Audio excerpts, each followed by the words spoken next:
Hello guys, most welcome. हम कर रहे हैं कंपनी लॉ में हमारा चैप्टर नंबर 3 चल रहा है। चैप्टर नंबर 3 का आज का लेक्चर नंबर 2 है।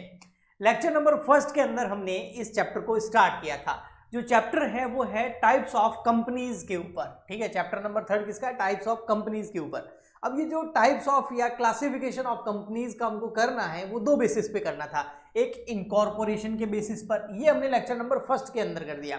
आज हम करने वाले हैं टाइप्स ऑफ कंपनीज, यानी कि कंपनीज का classification on the basis of members. Okay, तो चलिए करते हैं स्टार्ट। थोड़ा सा मैं बता देता हूं आपको, जो आपने लेक्चर नंबर 1 देखा था उसमें हमने ये किया था ना, classification of companies on the basis of mode of incorporation यानी रजिस्ट्रेशन। तो उसमें 3 कंपनीज थी, registered company, statutory companies and chartered company. Okay, और ये तीनों हमने अच्छे से समझी थी। और जो रजिस्टर्ड कंपनी है उसमें 3 था, एक था लिमिटेड बाय शेयर्स, एक लिमिटेड बाय गारंटी और एक unlimited companies. Lecture number 1 I hope आपने देख लिया होगा। आज हम सीधा चलते हैं नेक्स्ट टॉपिक पर, जो क्लासिफिकेशन दे रखा है on the basis of member. Member मतलब शेयर होल्डर्स।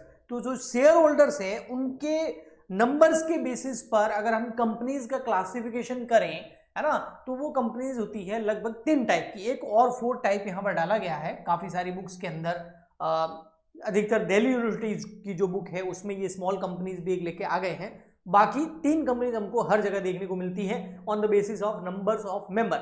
उसमें 3 कंपनी कौन सी है मेन? 1% कंपनी, प्राइवेट कंपनी और पब्लिक कंपनी। तो एक बार मैं फटाफट से इसकी रीडिंग कराऊंगा कि 1% कंपनी, प्राइवेट कंपनी और पब्लिक कंपनी क्या होती है। उसके बाद में हम क्या करेंगे, एक टेबल बनाएंगे और उसमें तीनों को कंपेयर करेंगे। उससे आपको अच्छे से समझ में भी आएगा और लॉन्ग टर्म तक याद भी रहेगा। ओके, ठीक है, तो बने रहना। तो सबसे पहले देखते हैं 1% कंपनी। अच्छा, 1% कंपनी और प्राइवेट कंपनी ये दोनों ही प्राइवेट के अंदर आती है और पब्लिक कंपनी अलग होती है। स्मॉल को अभी हम नहीं देखेंगे, किसी और लेक्चर के अंदर, लेक्चर नंबर 3 के अंदर हम देख लेंगे। आप कमेंट कर देना, ठीक है? ओके, तो ये जो दोनों है ना, ये दोनों के दोनों प्राइवेट कंपनी है। ये भी प्राइवेट है, ये भी प्राइवेट है। 1% कंपनी में 1 मेंबर हो सकता है और प्राइवेट कंपनी में 2 मेंबर होना जरूरी होता है मिनिमम। इतना फर्क है। इसके अलावा क्या फर्क है ये पढ़ते हैं, ठीक है? तो सबसे पहले आ रहा है 1% कंपनी। 1% कंपनी में, प्राइवेट कंपनी में और पब्लिक कंपनी में आप सेक्शन नंबर जरूर याद रखना। अगर आप सेक्शन नंबर लिख दोगे ना इन तीनों का, तो इससे आपको अच्छे मार्क्स मिलेंगे। ठीक है, 1 नंबर मिल जाएगा आपको सेक्शन लिखने का। तो 1% कंपनी जो है उसका सेक्शन है 2 और जो सब सेक्शन या क्लॉज बोल सकते हैं 62। तो section number 2, sub section number 62 याद रखना। तो इसका सेक्शन नंबर कौन सा है? 1% कंपनी का 262। इसका कौन सा है? प्राइवेट कंपनी का 2 और 68। और इसका कौन सा है? 2 और 71। बस ये 3 याद रखना आप। तो एक डिफरेंस हो गया, इसमें भी सेक्शन नंबर 2 है, इसमें भी सेक्शन नंबर 2 है, इसमें भी सेक्शन नंबर 2 है। एक्चुअल में डेफिनेशन जितनी भी दे रखी है ना कंपनीज के अंदर, कंपनीज एक्ट 2013 के अंदर, वो सब सेक्शन नंबर 2 में दे रखी है। लेकिन 1% कंपनी की कहाँ है? 62 में, प्राइवेट कंपनी की 68 में और पब्लिक कंपनी की 71 में, सब सेक्शन के अंदर। ओके, अब क्या बोलता है 1% कंपनी के बारे में हमारा section number 2 of the companies act 2013 define 1% company as a company which has only 1% and member. देखो, कंपनीज एक्ट 2013 के अंदर ये नया कॉन्सेप्ट लाया गया 1% कंपनी का। इससे पहले कंपनीज एक्ट 1956 होता था, उसमें 1% कंपनी का नाम का कोई चीज था ही नहीं। एक प्राइवेट और पब्लिक कंपनी, 2 चीजें थी। ओके, लेकिन कंपनीज एक्ट 2013 के अंदर एक नया कॉन्सेप्ट लेके आए कि अगर कोई चाहे तो एक अकेला बंदा भी मेंबर बन के अपनी कंपनी खोल सकता है। और इन दोनों से ये काफी अलग कंपनी होती है। कैसे होती है आई मैं 1 बाय 1 आपको पढ़ाता हूं।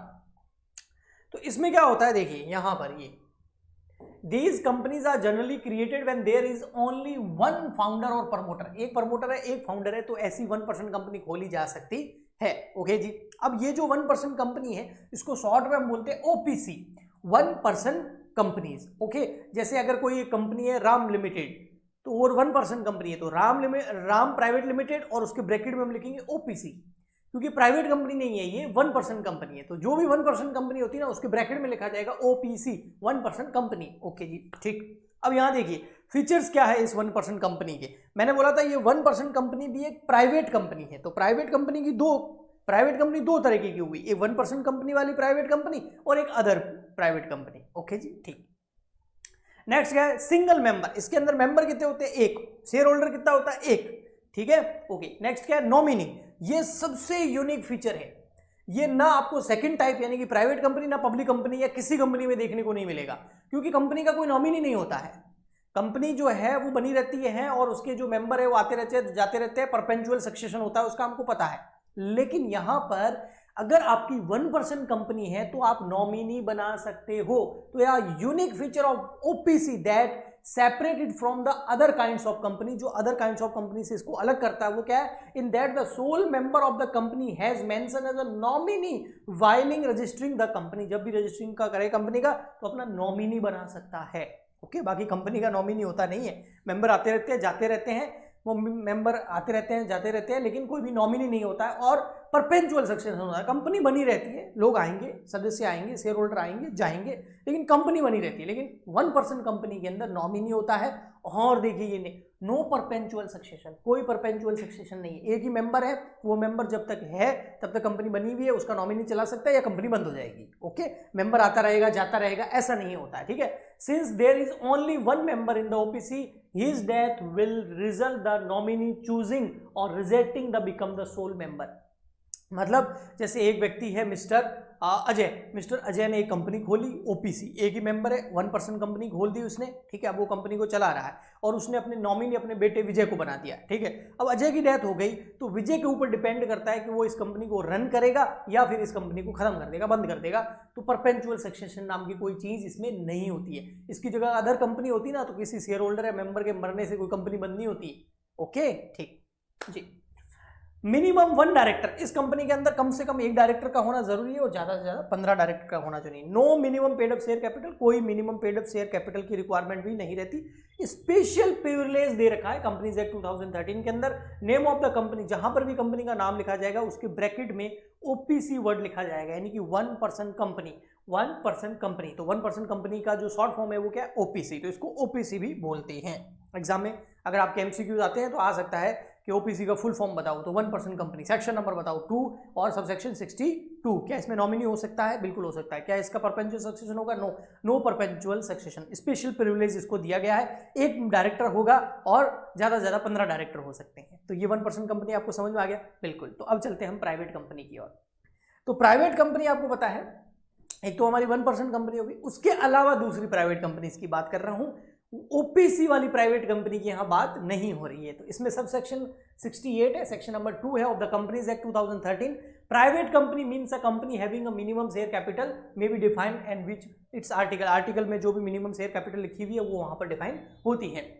ये कंपनी जो होती है प्राइवेट कंपनी, इसमें कम से कम कितने मेंबर होते हैं? मिनिमम दो मेंबर होते हैं और मैक्सिमम कितने होते हैं? 200 मेंबर होते हैं, ये ध्यान रखना। इसके अलावा जो इसमें मेंबर यानी कि इसके शेयर होल्डर जो होंगे वो मिनिमम कितने होंगे? 2, और ज्यादा से ज्यादा कितने होंगे? 200। तो 200 से ज्यादा नहीं हो सकते, 2 से कम नहीं हो सकते। और ये कंपनी पब्लिक में शेयर इशू नहीं कर सकती। जो इसके मेंबर हैं बस उन्हीं को शेयर इशू किए जाते हैं और ये मेंबर उस शेयर को आगे ट्रांसफर भी नहीं कर सकते। उसके ऊपर भी रेस्ट्रिक्शन होता है, देखो लिखा हुआ साफ साफ, restricts their right of transfer its shares. अपने शेयर्स को ट्रांसफर नहीं कर सकते आप। ओके, ठीक है। नेक्स्ट आता है हमारा अगला, पब्लिक कंपनीज। जो आप स्टॉक मार्केट में देखते हो वो सारी की सारी पब्लिक कंपनीज होती हैं। According to section 271 subsection 71 of the companies act 2013, public company is a company which is not a private company, जो प्राइवेट कंपनी नहीं है। प्राइवेट में दोनों ओपीसी भी नहीं है, अदर प्राइवेट भी नहीं है, यानी कि सेक्शन नंबर 61 वाली भी नहीं है, 68 वाली भी नहीं है। वो हो गई हमारी जो है प्राइवेट कंपनी नहीं है। As a minimum paid up share capital यहाँ पर 5 लाख दे रखा है, पर मेरे को कंफर्म नहीं है 5 लाख है या फिर कोई हायर डिसाइड कर दी गई है आर्टिकल के अंदर, या फिर जो है कोई रूल आ गया, कंपनी का कोई गाइडलाइंस आ गया, तो उस हिसाब से paid up share capital minimum जो है वो अलग हो सकती है। हैज 7 और मोर मेंबर, मिनिमम मैक्सिमम जो मेंबर हैं वो कितने होते हैं? अनलिमिटेड, कोई उसकी गिनती नहीं है। लेकिन मिनिमम जो है वो कितने होते हैं? मिनिमम कम से कम 7 मेंबर, और मैक्सिमम कितने भी हो सकते हैं। इनफाइनाइट का साइन होगा, कितने भी हो सकते हैं, क्योंकि पब्लिक में शेयर इशू करके कितने भी नंबर ऑफ शेयर होल्डर हो सकते हैं। ठीक है, okay ji. The company can invite the public form, ये कंपनी जो है पब्लिक से शेयर इशू करके जो है फंड रेज कर सकती है। प्राइवेट कंपनी नहीं कर सकती, ओपीसी भी नहीं कर सकती। पब्लिक कंपनी जो है पब्लिक में शेयर्स इशू करके, डिवेंचर्स इशू करके जो है पब्लिक से फंड रेज करके पैसा लेकर के बिजनेस कर सकती है। और जिन लोगों ने कंपनी के शेयर खरीदे हैं वो कंपनी के सारे शेयर होल्डर हो गए। तो मिनिमम 7 का होना जरूरी, अधिकतम कितने भी हो सकते हैं। ओके जी, ठीक। तो ये 3 टाइप की कंपनीज मैंने आपको यहाँ पर बताई। अब आ जाते हैं हम थोड़ा सा यहाँ पर डिजिटल बोर्ड पर, और डिजिटल बोर्ड के ऊपर मैं आपको थोड़ा इन तीनों के ऊपर जो मेन डिफरेंस है वो बता देता हूँ, उससे आपको बेहतर समझ में आएगा। तो थोड़ा सा पेशेंस रखिए, कुछ अच्छा लास्ट में आप टच करके जाएंगे और ये जो लास्ट में मैं बना रहा हूँ ये आपके एग्जाम पॉइंट ऑफ व्यू से बहुत इंपॉर्टेंट है, क्योंकि अगर ये टेबल आप याद कर लेते हो, बना लेते हो, तो आपको काफ़ी हेल्प मिलेगी। ओके, ठीक है। तो यहाँ पर मैं ये बना रहा हूँ, आप थोड़ा सा पेशेंस रखिए, तब तक एक काम कीजिए, लाइक कर दीजिए वीडियो को, शेयर कर दीजिए, सब्सक्राइब कर दीजिए चैनल को। ओके, तो difference between 1% company, private company and public company. Okay जी, सबसे फर्स्ट हम सेक्शन नंबर ले लेते हैं। इसका सेक्शन नंबर कौन सा है? 260 कौन सा था, याद है कि नहीं? याद नहीं है तो फिर गड़बड़ है। 261 या 62, ये रहा हमारा यहाँ पर 262, ठीक है। ओके, और यहाँ कौन सा हो जाएगा? 2 और सबसेक्शन 68, और यहाँ कौन सा है? 2 और सबसेक्शन 71। ओके, अब आ जाते हैं हम नंबर ऑफ मेंबर। मेंबर मतलब आपके शेयर होल्डर, इनके नंबर ऑफ मेंबर कितने होते हैं ओपीसी में? तो इसमें मिनिमम और मैक्सिमम दोनों बता देता हूँ, 1। इसमें मिनिमम कितने होते हैं? इसमें मिनिमम होते हैं 2, और मैक्सिमम कितने होते हैं? मैक्सिमम होते हैं 200। तो 2 से 200 याद रहेगा ना, ठीक है। और इसमें मिनिमम कितने होते हैं? 7, और मैक्सिमम, भैया मैक्सिमम का यहाँ पर कोई लिमिट नहीं है, अनलिमिटेड, ऐसा लिख सकते हो, इनफाइनाइट। ओके, ठीक। नेक्स्ट आ जाते हैं हम, अब नंबर ऑफ मेंबर लिख लिया ना हमने, तो हम एक और काम कर लेते हैं, नंबर ऑफ, यहाँ पर डायरेक्टर भी बता देता हूँ ताकि आपको समझ में आ जाए, दोनों अलग चीज़ें हैं। मेंबर मतलब ओनर, शेयर होल्डर, डायरेक्टर मतलब एम्प्लॉइज होते हैं जो कंपनी को रन करते हैं। ओके, ये पैसा लगाते हैं, ये बिजनेस चलाते हैं, इनको इसके बदले में सैलरी मिलती है, इनको डिविडेंड मिलता है। ओके, तो इसमें जो है मिनिमम कितना है? इसमें मिनिमम है 1, इसमें मिनिमम कितना है? इसमें मिनिमम है 2, और इसमें मिनिमम कितना है? आई थिंक इसमें मिनिमम है, थिंक क्या यही है, 3। अच्छा, मैक्सिमम शेयर होल्डर कितने हो सकते हैं? एम्प्लॉइज तो रख ही सकते हैं ना, इसमें 15, इसमें भी मैक्सिमम शेयर होल्डर 15, और इसमें भी मैक्सिमम शेयर होल्डर नहीं, डायरेक्टर। ओके, जो मेंबर होते हैं ना वो शेयर होल्डर होते हैं आपके, ना कंफ्यूज मत होना, मेंबर बोलो या शेयर होल्डर बोलो, ये कंपनी के ओनर होते हैं जो कंपनी में पैसा लगाते हैं, कैपिटल लगाते हैं, इसके बदले में इनको डिविडेंड मिलता है। डायरेक्टर वो होते हैं जो कंपनी के एम्प्लॉय होते हैं और कंपनी को रन करते हैं, उसके बिजनेस को चलाते हैं, उसके बदले इनको सैलरी मिलती है। ओके, ठीक। आपके सिलेबस में वैसे भी डायरेक्टर नाम का चैप्टर है ही आगे। अच्छा, नेक्स्ट, इनके नेम के एंड में क्या वर्ड यूज होता है? नेम के एंड में, इनके नेम के एंड में जो है ओपीसी वर्ड यूज होता है, इनके नेम के एंड में प्राइवेट लिमिटेड वर्ड यूज होता है, और इनके एंड में पब्लिक लिमिटेड वर्ड यूज होता है। पब्लिक लिमिटेड, प्राइवेट लिमिटेड और पब्लिक लिमिटेड वर्ड यूज होता है, ठीक है। ओके, इसके अलावा जो शेयर्स हैं उनके ट्रांसफर पर कोई रेस्ट्रिक्शंस हैं? शेयर ट्रांसफर, ये कंपनी अपने शेयर ट्रांसफर नहीं कर सकती, अपने नॉमिनी को कर सकती, अदरवाइज नहीं कर सकती, बाहर नहीं कर सकती, ये भी नहीं कर सकती। और ये जो शेयर होल्डर होते हैं पब्लिक कंपनी के, जैसे किसी पब्लिक कंपनी का मेरे पास शेयर है तो मैं किसी को बेच सकता हूँ स्टॉक मार्केट में जाकर के, ठीक है। नेक्स्ट, नॉमिनी, क्या इनमें से कोई कंपनी अपना नॉमिनी बना सकती है? केवल ओपीसी बना सकती है, ये दोनों ही कंपनी के शेयर होल्डर अपना नॉमिनी नहीं बना सकते। तो मोटा मोटी काफ़ी सारे डिफरेंस आपको सामने दिख रहे हैं जो आपके एग्जाम में काफ़ी हेल्प करेंगे, अगर इनका डिटेल क्वेश्चन आता है तो भी, डिफरेंस आता है तो भी। ओके, इसके अलावा शेयर ट्रांसफर नहीं कर सकते ये कंपनी, इनमें से कौन सी कंपनी स्टॉक मार्केट में लिस्टेड होती है? स्टॉक एक्सचेंज पर, है ना, या स्टॉक मार्केट में लिस्टेड कौन सी कंपनी होती है? तो ये लिस्टेड नहीं होती, ये भी लिस्टेड नहीं होती, ये लिस्टेड होती है। लिस्टेड मतलब वहाँ पर स्टॉक एक्सचेंज मार्केट में इनके शेयर्स को आप खरीद सकते हो और बेच सकते हो।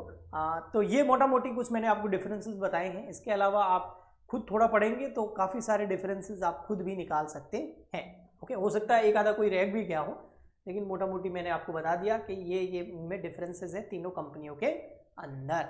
ओके जी, ठीक है ना। पब्लिक इशू कौन सी कंपनी ला सकती है? तो ये थोड़ा सा बता, लास्ट में याद आ ही गया है तो लिख देता हूँ। पब्लिक इशू यानी कि पब्लिक से कौन सी कंपनी जो है फंड रेज कर सकती है? ये नहीं कर सकती, ये भी नहीं कर सकती, ये कर सकती। ओके, ठीक है। वैसे ये वाला जो नोट्स है मैं आपको मेरे टेलीग्राम चैनल पे डाल दूंगा, इसका PDF आप वहाँ से जाके ले सकते हैं। और इसके अलावा टेलीग्राम चैनल पे तो फ्री है, तो आप वहाँ पर ये जो भी मैंने लिखाया है ये आपको बोर्ड पे जो भी लिखाऊंगा वो मिल जाएगा।